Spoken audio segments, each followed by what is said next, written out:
নমস্কার। প্রশ্ন হচ্ছে, এই রকম নৃশংস হত্যাকাণ্ডের পরে যেখানে নির্যাতিতার মা বাবার মুখ বন্ধ করার জন্য টাকা দিতে যায়, সেখানে তারপরেও কিভাবে তৃণমূলের মদন মিত্র, কুণাল ঘোষ, ফিরহাদ হাকিম, কল্যাণ বন্দ্যোপাধ্যায়রা নির্যাতিতার মা বাবাকে হুমকি দিতে পারে, এটাই তো সবথেকে বড় প্রশ্ন।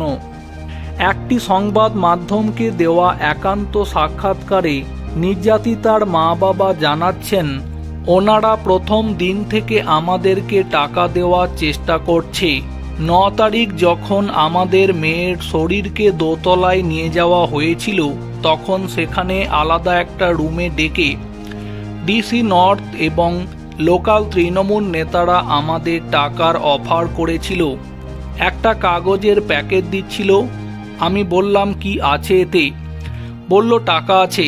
আমি বললাম, দেখুন, আপনার ওই আইপিএস লেভেলটা পেতে যত কষ্ট হয়েছে, তার থেকেও অনেক বেশি কষ্ট করে আমার মেয়েটা আজ এই জায়গায় এসেছিল।